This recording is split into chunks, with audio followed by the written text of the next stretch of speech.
your cardboard box. Hey, get over here. I'm gonna fill up your soup bowl.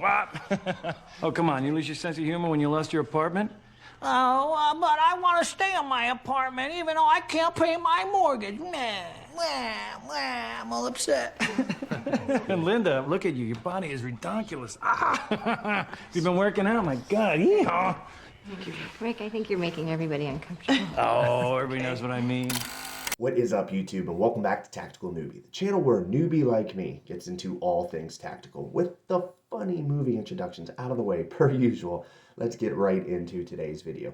So today's video is basically going to be part 2 of the low budget loadout segment. For most of you that have been following my channel thus far, you are aware that I basically do a low budget loadout segment for both a plate carrier and a battle belt. A couple weeks ago, I did the low budget loadout for the Krydex / Tactical Kronex plate carrier, which is basically kind of a knockoff of the basically the Pharaoh Concepts Slickster. Well, today's video is going to be the low budget loadout for the Krydex battle belt. So basically what you're going to see is a 360-degree look at the battle belt itself, as well as price points attached for all the items on the battle belt, and basically a total calculation for everything on said battle belt, to basically give you a clear showcase of basically, if you're looking for an option similar to this, how much you're roughly going to be looking at price-wise for this low budget loadout. But yeah, with the rambling out of the way, I'm going to keep it short and sweet. So yeah, with all of that out of the way, I will see you guys on the other side, and I hope you enjoy the video. Alrighty guys, and away we go. So this is the Krydex 2-inch battle belt. Retail price is $38.80. Overall, the belt is of a decent make and quality, has a Cobra style front buckle, and offers 2 different ways to wear the belt with 2 different types of inner belts, which I can kind of touch on a little bit in the later half of the video. Next, we're working our way over to the IDOGEAR pistol mag holders. Retail price is $15.90. I've got 2 of them, so you would multiply that $15.90 times 2, which is $31.80. Then moving our way over to the rifle mag pouch, which is a retail price of $12.40. Both the pistol mag pouches and the rifle mag pouch are both kind of G-code style knockoffs, as you can't tell by just the look and make of them. Overall, I am fairly impressed with the quality of these mag holsters. The retention on the mags themselves are actually a pretty decent retention. It does allow for easy re-indexing of the magazines. So all in all, I'm fairly impressed. I'd be interested to see how long these things hold out. From here, we're working our way over to the FLISSA store. Full tang, 8.5-inch knife. Retail price is $21.99. Overall, the knife is of a decent make and quality, very strong and rigid, sharp right out of the box. All in all, I'm very impressed with the make of the knife.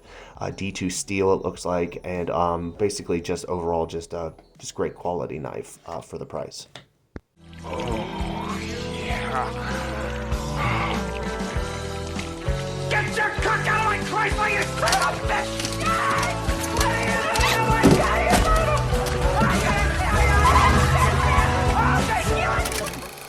Alrighty, so moving along from here, we have the SABADO dump pouch. Retail price is $15.90. Overall, it seems to be a direct knockoff of the Blue Force Gear 10-speed dump pouch, just obviously of cheaper materials, if you were to ask me.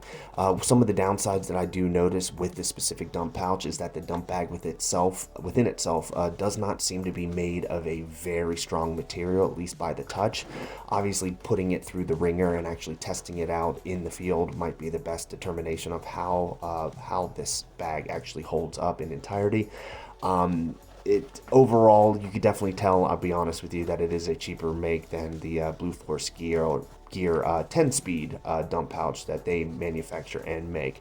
But all in all, we'll see after repeated reps down the line how this thing holds up. Moving over to the LIVANS IFAK pouch, retail price is $13.99. So basically, this is just your standard IFAK open face zip open pouch.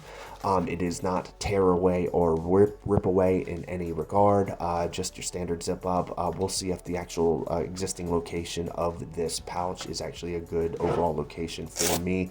Obviously, since it's limited in access because it is on the back right side of my belt, it might limit my movement and restriction to be able to access any necessary items from said pouch. But down the line, we'll kind of see how this thing holds up. I might end up having to move it, though, down the line. You will be my bride throughout eternity. We'll share the endless passion of immortal love. Oh, I can't wait. Not you!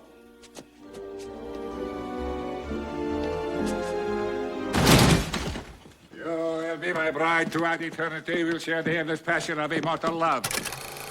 Alrighty, from here, we're moving along to the IFAK Krydex pistol holster for $19.11 and a TLR light. Retail price is at $63.35. All in all, it's just your standard Krydex holster. I think the holster within itself is a little overpriced for what you get. I initially did buy this down the line in a Ranger Green and ended up putting some spray paint on it, giving it a good old rattle can adjustment to turn it black and be able to utilize it for this specific battle belt. Moving along from here, we have the MECHANIX Gloves. Retail price is $14.25. All in all, just your standard MECHANIX style, original style gloves. Can't go wrong with MECHANIX across the board. What I have them attached to is a S-style, basically carabiner. Retail price for that was $10.79. Again, a little overpriced for the carabiner within itself, but I figured I'd change the pace from the repeated use of the Top Tac Pro glove holder that I have for pretty much every one of my belts thus far. The belt within itself does have two variations of interior of an inner belt.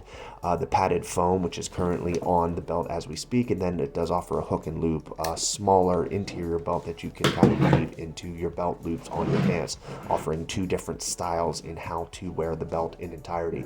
The belt in itself does have a Cobra style buckle on the front and two adjustment points to be able to adjust the sizing of the belt on both sides of the Cobra buckle. All in all, the belt is of a great make and great quality. Total retail price for the entire belt loadout is $222.56. But yeah, look forward to putting some reps into with this belt and seeing how this thing holds up down the line. That's awesome. Come on. Hey, little housewarming to new beginnings. Thanks. Actually, I gave this to you for your wedding. This model?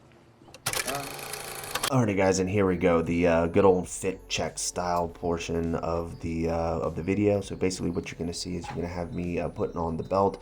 I'm primarily going to utilize this battle belt, utilizing the interior foam of the inner belt. I'm kind of retrofitting it as an outside the pants style mounting, or outside the shirt style mounting belt. Obviously similar to the Tacticon Armament belt that is of the same, has the same type of padded inner belt. Doesn't really offer the best of flattering looks with my big ass beer belly that I got showcasing off. All in all, that's more of a cosmetic thing on me, not necessarily any type of negative hamper on the belt itself, but definitely keep that in mind down the line, that if you do have a little bit of a pooch or a little bit of a belly, obviously these type of style belts will not show you off in the best of lights. So it's basically just a good recommendation to get into the gym and basically if you want to look good in this belt while doing whatever it is that you're doing tactical, a couple setups might be needed for that.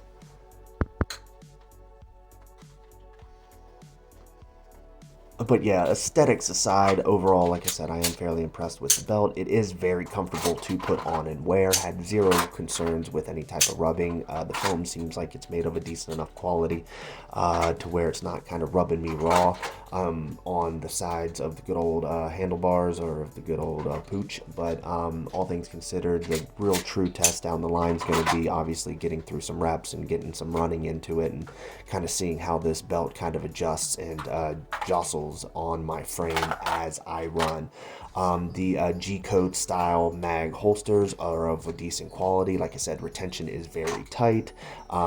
It's easy to both index and re-index the magazines out from the holster and obviously re-index them back into the holsters. Had zero concerns with that. Does have a tightening string down at the bottom, so if you were to loosen up or they were to loosen up on you at any point, you of course can tighten up from those strings.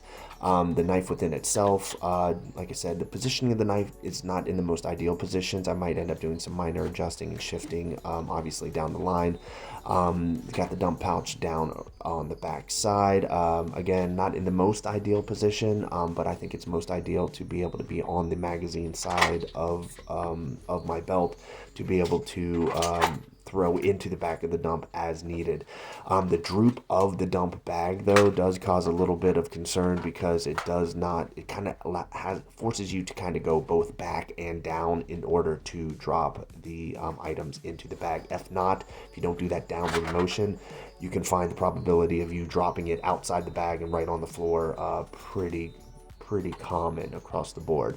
Showcasing where the IFAK pouch is on the back side. Again, not in the most ideal position. Seems like across the board, most of the stuff that I have is not in the most ideal position.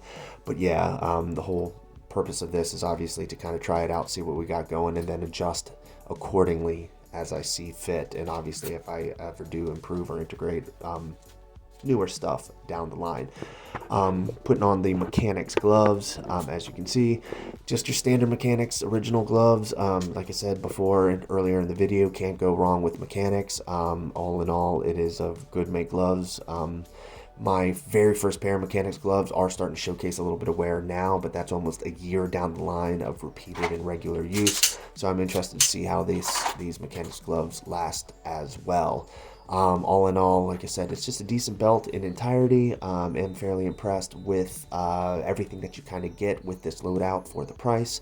And yeah, aside from the aesthetic look of it, at least on my frame, the belt within itself is good.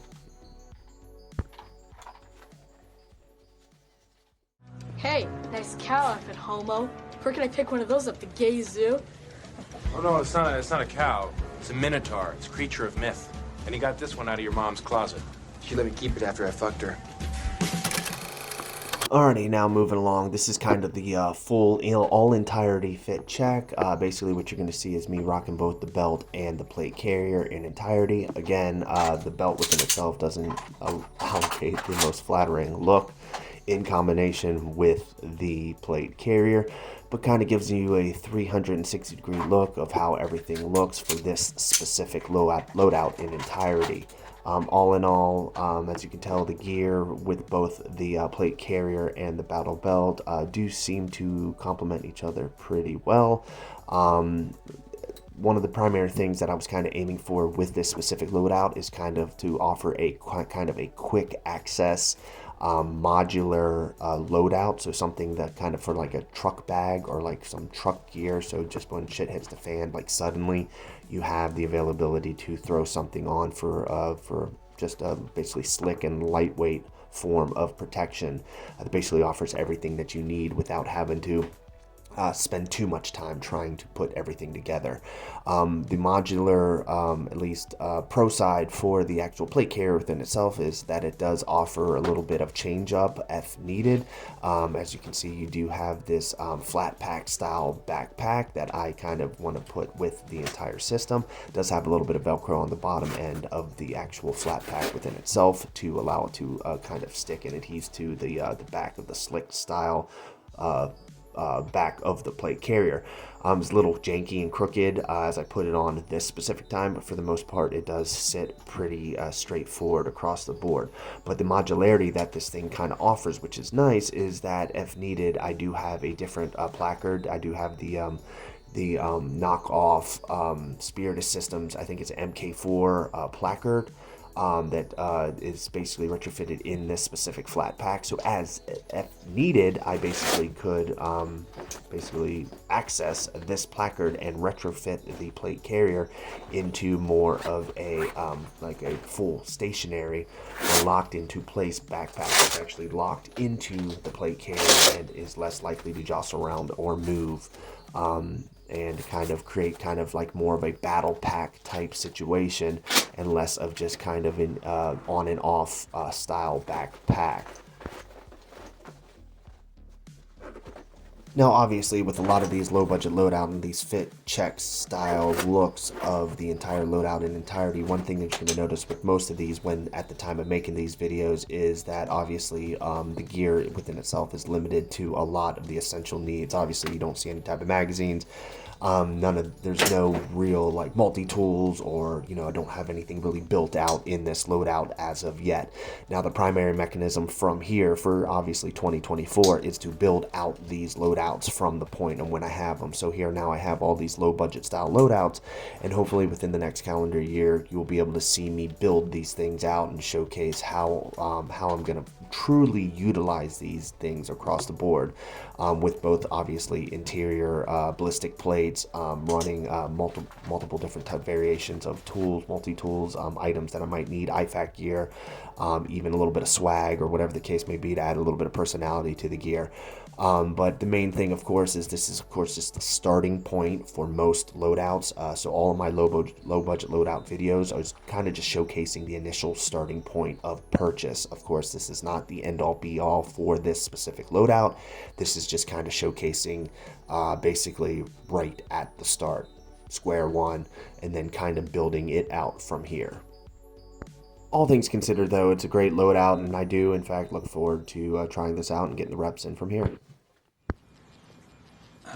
What did this alien want from you? She wants to inhale my gonads. Say again?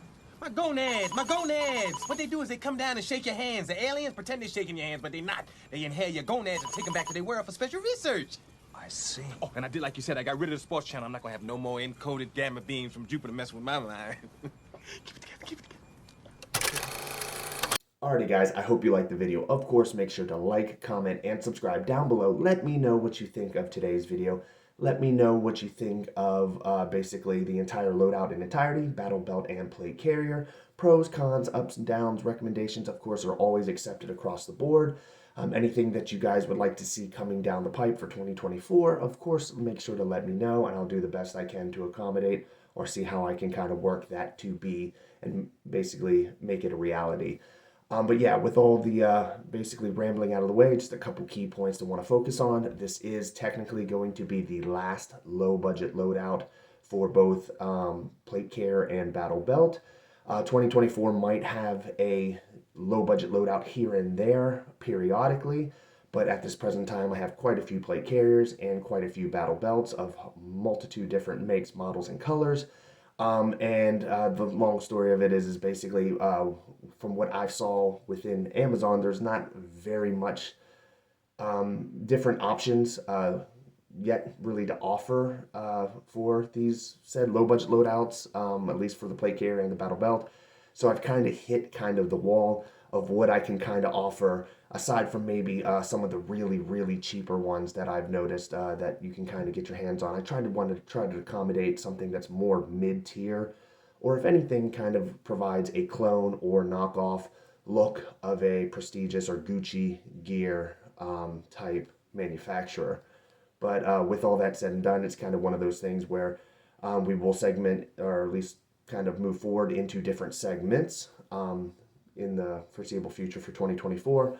But the low budget loadout will kind of fizzle down when it comes to new loadouts specifically. Of course, I will kind of hit back on existing loadouts to kind of give you kind of a recap of how they're kind of building out periodically within 2024 too. So you can look forward to that. But yeah, figure I'd kind of touch on that so that way you guys kind of know what to expect for 2024.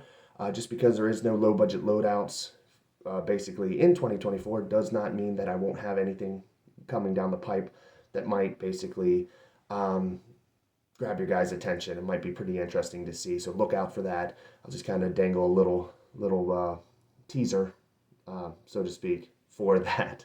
But yeah, with the rambling out of the way, next week's video is going to be a low budget loadout review for 2023.